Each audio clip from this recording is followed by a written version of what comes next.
Hi, very good morning. I'm Dr. Janak Patel, MD, General Physician. All my video lectures are for educative purpose. They will be useful to you in your fourth year oral exam as well as theory exam and also during your internship and your private practice. Today I am going to discuss regarding one of the most common drug prescribed in hypertension. So we'll be talking regarding that molecule we call hydrochlorothiazide or we call thiazide diuretics. I have already uploaded one video lectures on diuretics which includes all different types of diuretic, but I found that I should talk little bit regarding hydrochlorothiazide, and then in second we'll be talking on chlorthalidone. These are the two common diuretics which are very commonly prescribed in hypertension. So we'll be talking regarding the good side of it and bad side of it. So we'll be talking on what we call as a hydrochlorothiazide. So how do they work? What they do? When do I use them? How do I use them? Etc. So in today's lecture we are going to talk only on one group of molecule, that is hydrochlorothiazide, which belongs to thiazide diuretic. So in general it will be indirectly the thiazide diuretic, but specific molecule will be hydrochlorothiazide. Now we know very well for hypertension the basic pillar is lifestyle modification, and then if it does not control your blood pressure to an optimum level what is being advised in a guidelines, then we usually start with a monotherapy. Depending upon the guidelines we select the drug, either we select a ACE inhibitor or calcium channel blocker or diuretic. And even after monotherapy, if it is not controlled, then we go for a combination therapy. We know very well in a lifestyle modification we have got weight loss dash, we call a dietary approach to stop hypertension, sodium restriction in a diet, potassium supplement, diet modification, exercise, stop smoking, stop alcohol, maintain your optimum body weight, etc. So in global guidelines on hypertension in 2020, they said salt restriction, healthy drinks, ideally this should be avoided. There is no drink is healthy. Regular physical exercise, healthy diet,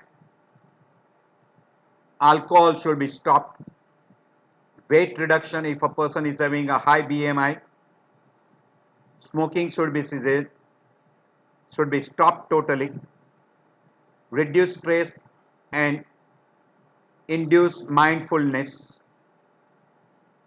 Complementary or alternative trade medicine should be avoided. Reduce exposure to air pollution, cold temperature, etc. And we know very well by lifestyle modification, if we have got a good weight reduction, we can reduce blood pressure from 5 to 20 millimeter of mercury if we lose around 10 kg. By DASH diet, you can lose or you can reduce your blood pressure by 8 to 14 millimeter. By sodium restriction, 2 to 8 millimeter. By having a good regular physical exercise, 4 to 9 millimeter. Avoiding alcohol, 2 to 4 millimeter. Now, if you put all this together, almost you can reduce 20 millimeter to 55 millimeter. Indirectly, by a good lifestyle modification, you can reduce up to 20 millimeter of mercury in your blood pressure. So, do consider lifestyle modification as the main pillar in control of hypertension. Now, as far as selection of a first line antihypertensive is concerned, there are a lot of guidelines which are being there. You can write from diuretics, CCB, ACE inhibitor, ARB, etc. Now, we know very well diuretic will be preferred if the person is having hypertension with heart failure. It is contraindicated if a person is having gout. Also, relative contraindication if the person is having hyperlipidemia or dyslipidemia. Diuretic will be first drug of choice if a person has got isolated systolic hypertension, and also in elderly. But also in elderly, if diuretic is given in a larger dose, it can produce hypovolemia and hypotension with postural hypotension. So this should be kept in mind. Also, diuretic is a drug of choice if a person is diabetic with hypertension. So this should be kept in mind. So this is in general a guideline. If we go through a guideline which was published, ADA guideline 2020, which suggests that if the initial blood pressure is between 140/90 to 160/100 monotherapy, and if there is an albuminuria, you have to start with ACE inhibitor. But if there is no albuminuria, one of the drug of choice can be thiazide group of diuretics. As well as if there is an initial blood pressure, lifestyle modification remains common in both. But if the blood pressure is more than 160/100, you start with two drugs or dual agents, in which one of the drug which can be preferred in absence of albuminuria is thiazide diuretic, and also in presence of albuminuria along with ACE inhibitor, thiazide diuretic is one of the drug of choice. And then as we go further, thiazide becomes one of the drug of choice. So diuretic is one of the drug of choice either as a monotherapy or as an add-on therapy in person with hypertension.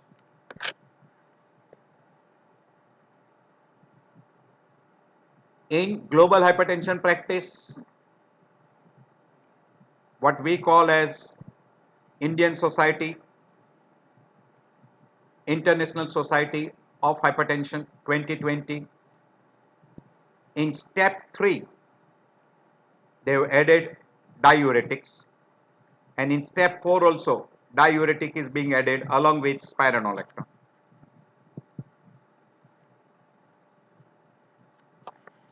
You can see here in that diuretic is considered in post-stroke, elderly person, and failure or CCB intolerance.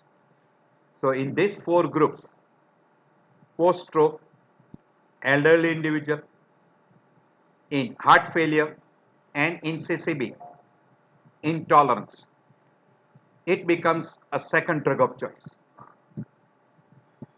So diuretic is gaining an importance, and mainly again in that thiazide diuretic is being preferred because there are a lot of trials which are done on a thiazide. At present I am not comparing thiazide with clothianidone. There is a nice guideline which is called National Institute for Health and Care Excellence. In that also, if you look as a second line of treatment, thiazide diuretic is a drug of choice, and in a person age more than 55 along with CCB, thiazide is one of the drug of choice. So thiazide diuretic is of importance, and in step 3 it is the drug of choice. Now in Indian guidelines, which was published in 2019 and 2020, in a younger individual, ACE inhibitor is a drug of choice in step 1, while in older individual, either CCB or diuretic. And in step 2, diuretic becomes the drug of choice. In step 3 also, along with ACE inhibitor, CCB, and then diuretics. And among diuretics, it is a thiazide diuretic which is being mentioned. But chlorthalidone is also drug of choice. Younger individual, less than 55 years, ACE inhibitor is first drug, while older individual, older than 55 years, along with CCB, diuretic becomes a drug of choice. And we have already told you that if a person is having isolated systolic hypertension, he has got intolerance to calcium channel blocker, heart failure, and post-stroke, diuretic becomes a drug of choice ahead of other. Now, if a person is uncomplicated hypertensive, it was in a guideline of European Society as initial therapy, whenever you want to use a dual therapy, dual combination, when it is not controlled with monotherapy, you can add diuretics, means ACE inhibitor with diuretic or ARB with diuretic, or you can use CCB, and instead of CCB you can use diuretic. And in step 2 also, in triple combination also, diuretic becomes a drug of choice. Also, if a person is hypertensive with diabetic in initial stage, that is in initial, whenever a blood pressure is more than 160/100, dual combination is being preferred. In that, diuretic becomes one of the drug of choice, and among those diuretic, thiazide diuretic is being first drug of choice, because there are a lot of trials which are being there on a thiazide diuretics. Even if a person who is having a coronary artery disease, in that also diuretic is one of the drug of choice in step 1 or in step 2. In hypertension with reduced ejection fraction, diuretic is ahead of beta blocker. So ARB with diuretics become the first drug of choice along with beta blocker. So in that condition, again diuretic becomes a drug of choice. And also in a person with hypertension with CKD. Now here, initially the diuretic which is being commonly being preferred is a loop diuretic rather than thiazide group of diuretic, because initially that is the drug of choice, but diuretic should be used with caution if the person has got state 3, 4 and 5, means less than 50, and when it is less than 30, it should be used with caution.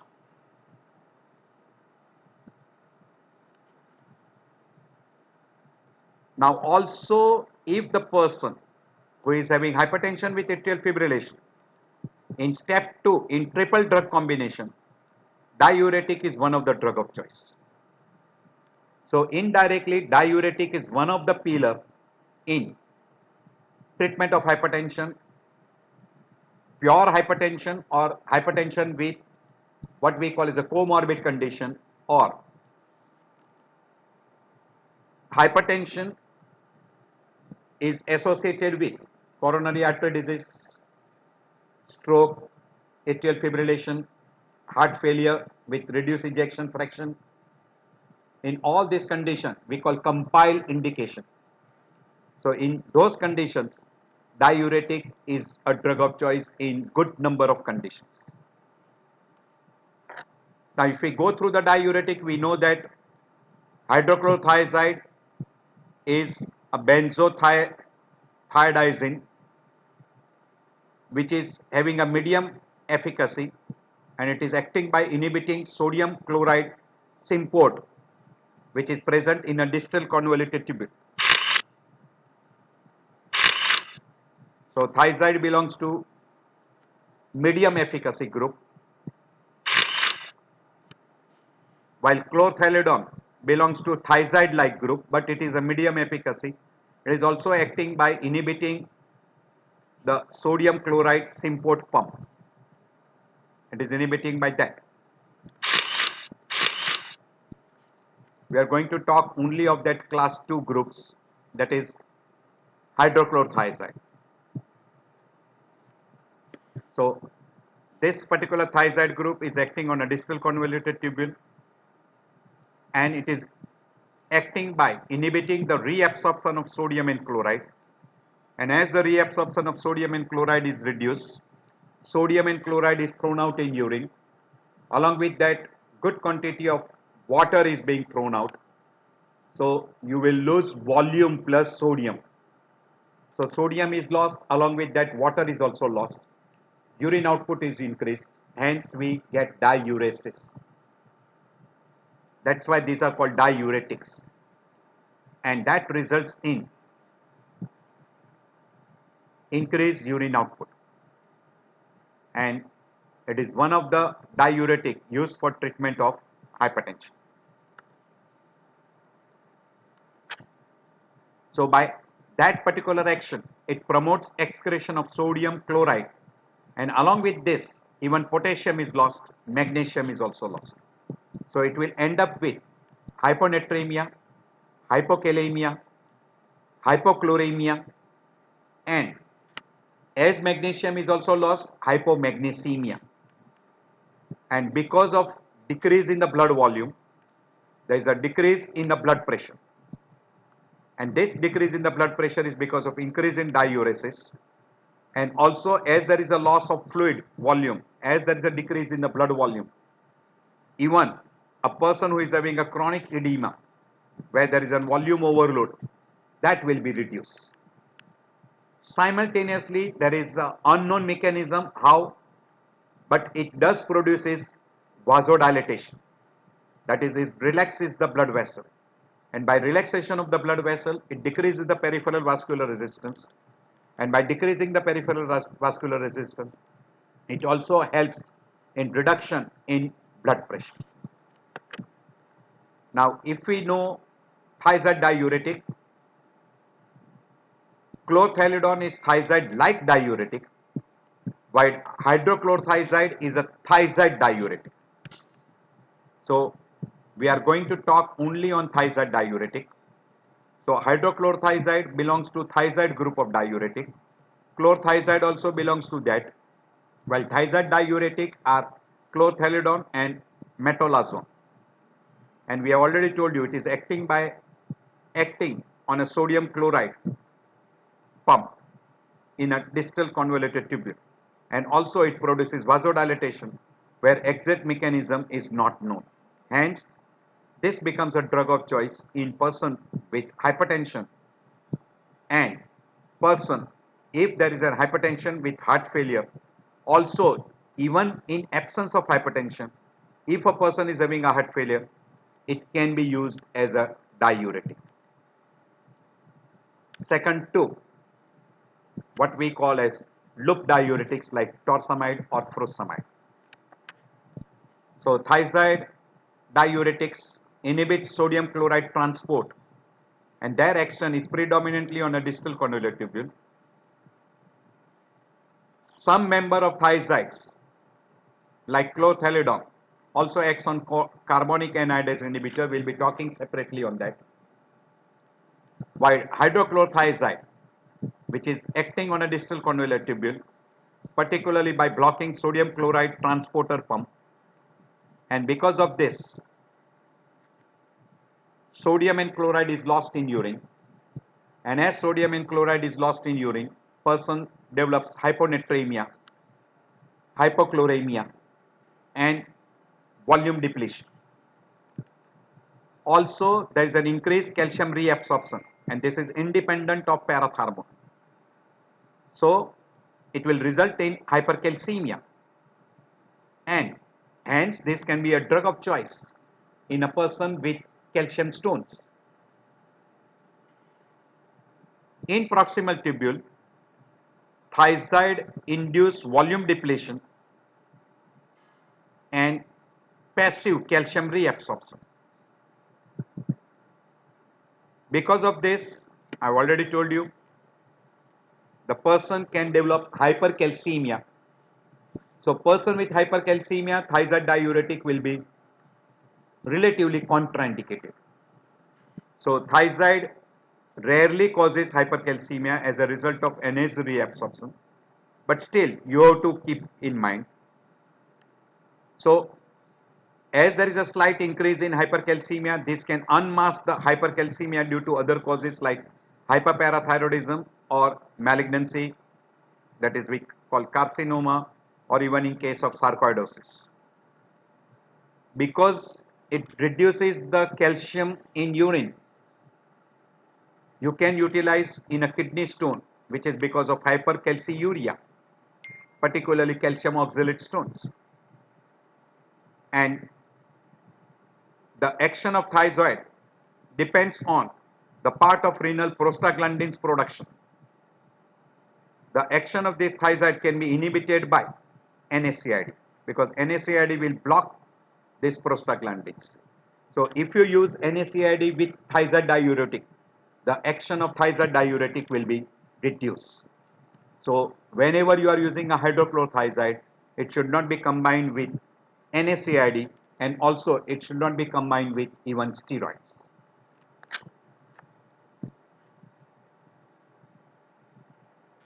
Along with this electrolyte imbalance, thiazide diuretic can produce impaired carbohydrate tolerance, and there is an hyperglycemia which is partially reversible with correction of hypokalemia.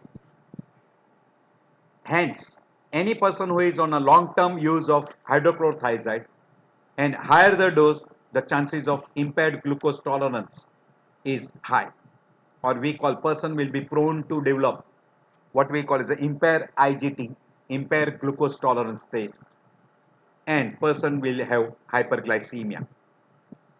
Also, in 5 to 10% of the people, thiazide can produce hyperlipidemia by increasing the level of cholesterol and increasing the level of LDL. This level may return back towards baseline after prolonged use. But still, you have to keep it in mind, a person who is already having hyperlipidemia, it can further increase the level of cholesterol as well as LDL. And then there will be always a high chance of complication due to advanced atherosclerosis. We already told you that it can end up with hyponatremia. Very rarely, thiazide diuretic can end up with allergic reaction because thiazides contains sulfonamide group. And because of this, there can be cross reactivity. There is a high chance of photosensitivity. Dermatitis can occur when it is exposed to sunlight. And very rarely, it can also produce hemolytic anemia, thrombocytopenia, and acute necrotizing pancreatitis. These are rare complications due to hydrochlorothiazide.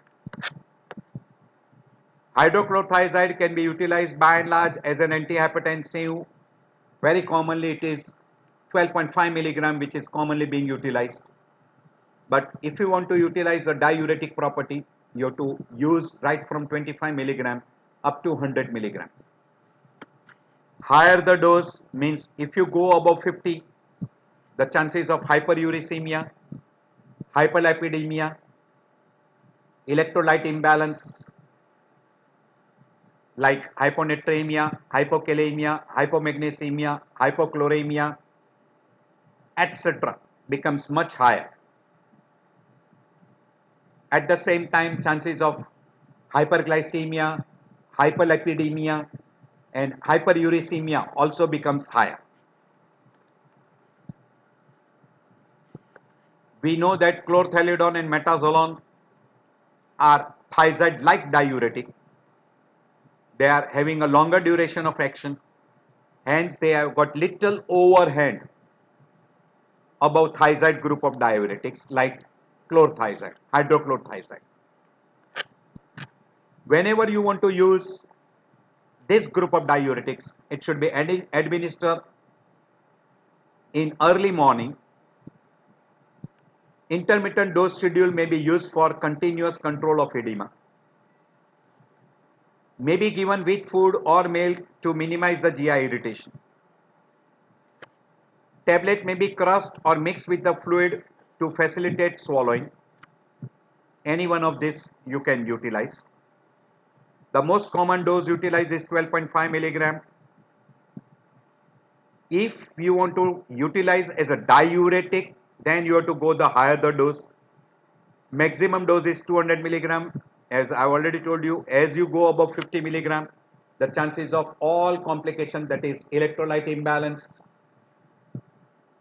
and hyperuricemia, hyperglycemia and hyperlipidemia becomes more common.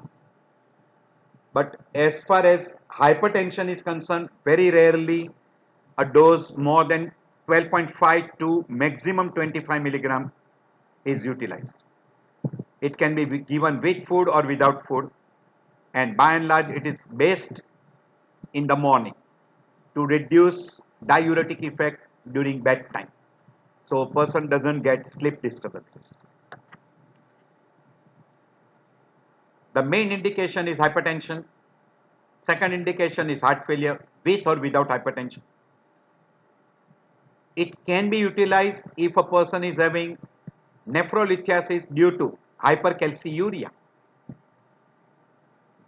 particularly calcium stones, and very commonly we come across calcium oxalate stones. It is also one of the drug of choice in a nephrogenic diabetes insipidus. So it is utilized in mild edema, congestive heart failure. This is one group of disorders. Hypertension is the main common condition, nephrogenic diabetes insipidus and calcium stones. So this is the main indications. So hypertension, edema, where there is a volume overload in congestive heart failure, chronic liver disorders, particularly cirrhosis of liver, and even CKD, and when there is a volume overload. We already mentioned calcium stones, diabetes insipidus, particularly nephrogenic variety. Metalazone is also effective even with a low GFR, means even in a renal failure you can use metalazone.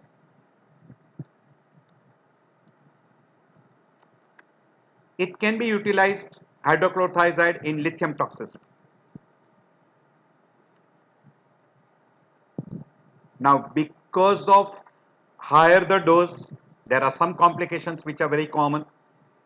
Hypotension, there is a reduced calcium excretion which can result into hypercalcemia, and if already the person who is having hyperparathyroidism or bone malignancy or even sarcoidosis etc., you can have further elevation of calcium level.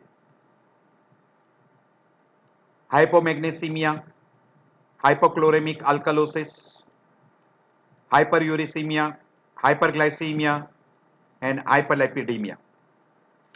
Along with that, we have already told you, person can develop hypokalemic metabolic alkalosis, hyperuricemia, IGT, hyperlipidemia, hyponatremia, and because it is having a sulfonamide group, allergic reaction right from photosensitivity to a severe allergic reaction, because can have a cross reactivity.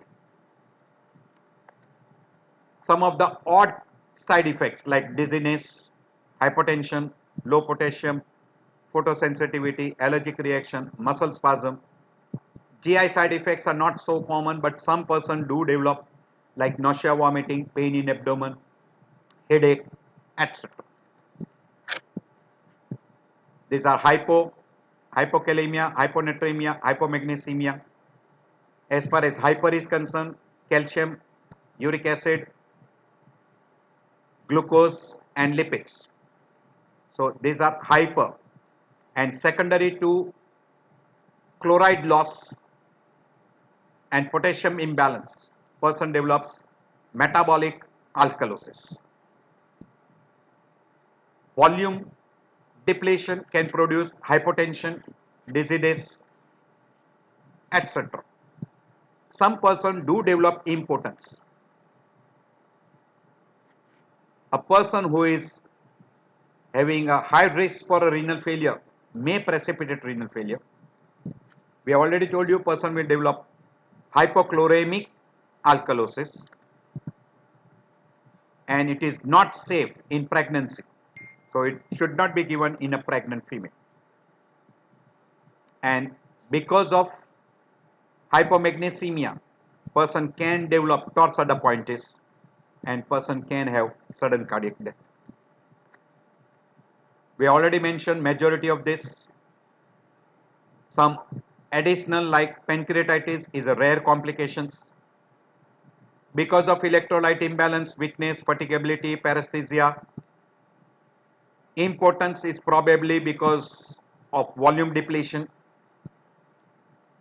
Person will have a GI tract like dry mouth, stomach upset, hypotension, polyuria, phototoxicity, etc. Almost we have covered up good number of all side effects before. These are all those given again: hypokalemia, hyponatremia, hypomagnesemia, hypophosphatemia, hypovolemia.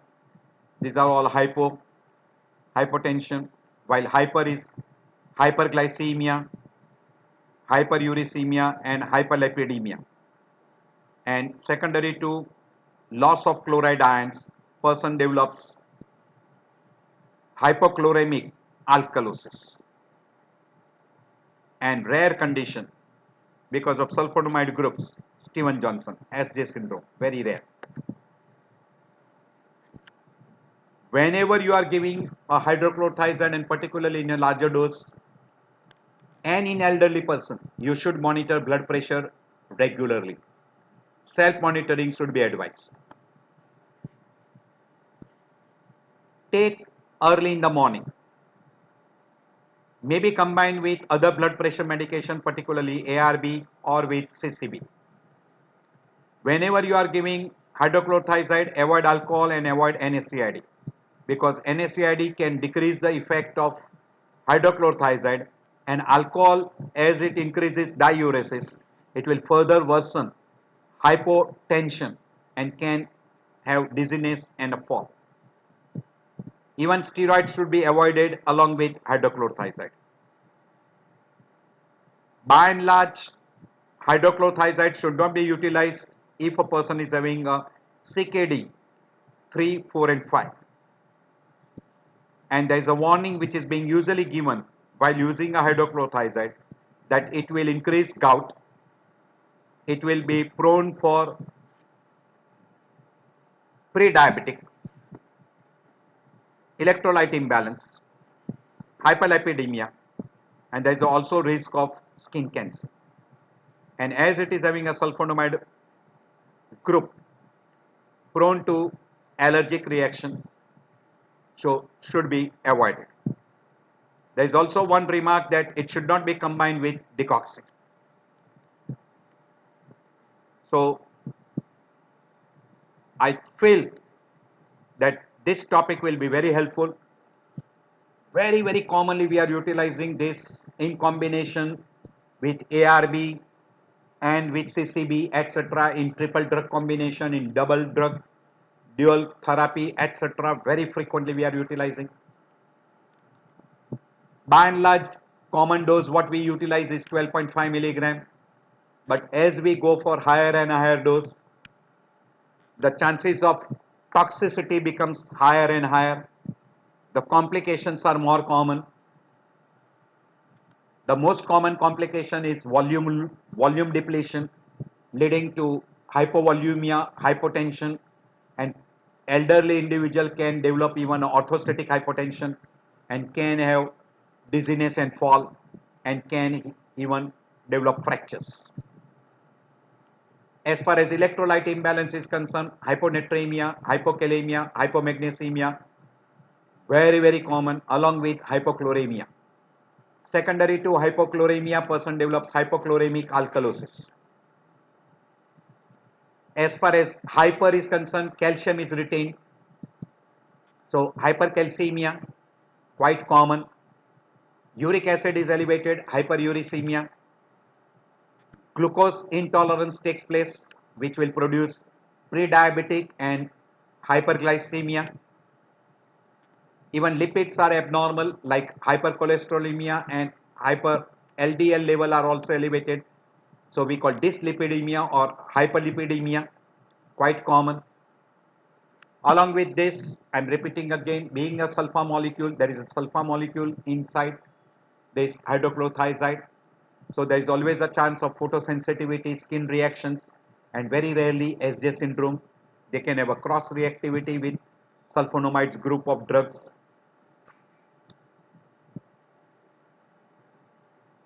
Do keep this thing in mind. It is a drug of choice in hypertension as a monotherapy or with a dual therapy. It is also a drug of choice in a person with hypertension or without hypertension, with heart failure and with reduced ejection fraction. Also in person who has got a volume overload like chronic renal failure, cirrhosis of liver, portal hypertension. It can be utilized in nephrogenic diabetes insipidus and also in a person with a recurrent calcium stones because it reduces calciuria.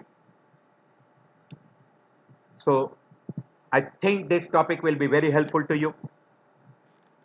So I thank you all for taking out time. I know your time is valuable and I appreciate you for spending some of the time with me. If you find this topic is helpful to you, definitely it will be helpful to you in your oral exams, in theory exams. More important, it will be helpful to you during your internship and during your private practice. If you like this topic, please press button like, subscribe and share with your friends.